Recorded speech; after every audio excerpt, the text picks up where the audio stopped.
दोस्तों ये वीडियो है ईपीएस 95 पेंशन धारकों के पेंशन में वृद्धि करवाने के लिए जब माननीय कमांडर अशोक रावत जी ने कोल्हापुर में बैठक किया। उस बैठक के दौरान वहां के सांसद महोदय के सामने ईपीएस 95 पेंशन धारकों की जो समस्या थी उस समस्या को और साथ ही साथ में ईपीएस 95 पेंशन धारकों के पेंशन में वृद्धि करवाने के लिए 31 जुलाई को दिल्ली के जंतर मंतर पे जो एक विशाल आंदोलन की बात है उस बात को लेके यहाँ पे बैठक की बात की।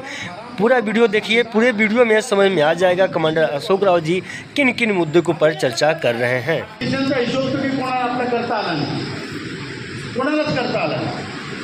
Number of years of service गुणिले शेवटची पेन्शन किंवा 5,000 ते 5 वर्षाचे ॲव्हरेज करतात भागिले 70। सर आम्हाला parliamentary standing committee on labour त्यांनी पार्लमेंटमध्ये आमची विटनेस घेतली। भर्तृहरी महाताबजी मला त्याच्यात तुम्ही पण होता आहे आणि त्या भर्तृहरी महाताब साहेबांनी आम्हाला विचारलं की हे भागीला 70 क्या आहे। म्हटलं ही आमची लाईफ एक्सपेक्टन्सी आहे। म्हणजे हे ब्युरोक्रॅट हरामखोर तुम्हाला सांगतात की याला जन्मल्यापासून पेन्शन देतो आम्ही। भागीले 70 काय 58 वर्षाच्या वयात रिटायर झालेला माणूस त्याचे राहिलेलं ॲव्हरेज प्रमाण 12 वर्ष। 70चं जर ॲव्हरेज वय आहे तुम्ही 58 जर पेन्शन सुरू झाली तर ती 12 वर्ष घेणार आहे। कोणी कमी कोणी जास्त, ॲव्हरेज 12 वर्ष। मग तुम्ही भागीला 70 कसं करता? कारण तुम्ही जन्मापासून आमचं वय तिथं लावलं भागीला, म्हणजे आमची पेन्शन त्याच दिवशी 7 पटीनं कमी झाली। हे विषय आहेत, त्यांना आपण ते सांगितलं सर, त्यांनी त्यात इंटरेस्ट घेऊन लिहूनही घेतलेलं आहे। त्याचं पुढे काय झालं माहीत नाही, पण आता काहीतरी होईल।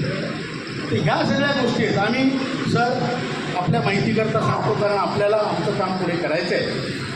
आमची बैठक मोदींच्याच कृपेने हेमा मालिनीच्या माध्यमातून आदरणीय टी.व्ही. सोमनाथनजी जे भारताचे फायनान्स सेक्रेटरी आहेत त्यांच्यासोबत झाली।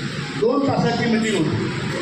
आम्ही अशी आपली संघटना अशी गोट्या खेळणारी संघटना नाही आहे। आपण फायनान्स कमिटी तयार केली, तिकडे सगळे विद्वान लोक आहेत, मोठ्या मोठ्या क्षेत्रात काम केलेले लोक आहेत। 9 लोकांची फायनान्स कमिटी मी अध्यक्ष या नात्याने नेमली। त्यांनी 6 महिने अभ्यास करून पूर्ण रिपोर्ट तयार केला आणि तो रिपोर्ट आपण फायनान्स सेक्रेटरीला दिला। त्यावेळेस तो रिपोर्ट पाहून ते म्हणाले कि एक संगठना कोई संगठना इतना अच्छा रिपोर्ट बना सकती है, इस पर मैं विश्वास नहीं करता। म्हटलं सर आता हे आमचेच लोक आहेत आणि त्यांनी ते पाहून जवळ बसलेल्या CPFCला म्हणाले इसमें तो स्कोप है, पॉसिबिलिटी आहे, तो क्यों करते नाही।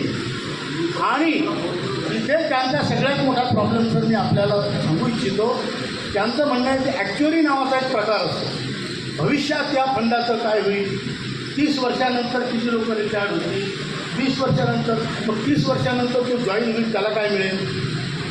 आम्ही म्हटलं अरे इथं ज्यांना पैसे भरले तो मरू राहिला, कारण त्यांचे दुकानं आपण उघडे पाडू राहिलो आणि आपल्याला सपोर्ट करणार।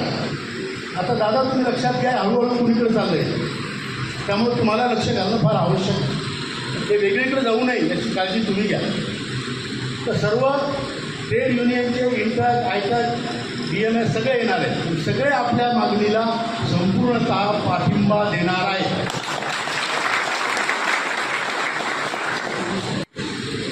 आणि त्याच्यानंतर जंतर मंतरवर 31 तारखेला 29 आणि 30 आपली सेंट्रल वर्किंग कमिटीची मीटिंग आहे दिल्लीला आणि 31ला जंतर मंतरवर मोठं आंदोलन आहे।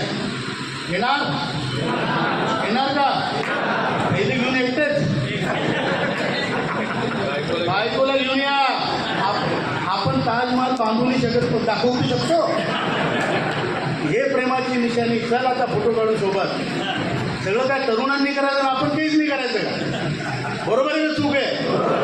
आणि म्हणून जास्तीत जास्त लोकांनी तिथे घ्या। आपला संवाद नंतर साधू, दादांना वेळ नाही आणि दादा एवढं ऐकून घेतलं त्याबद्दल धन्यवाद।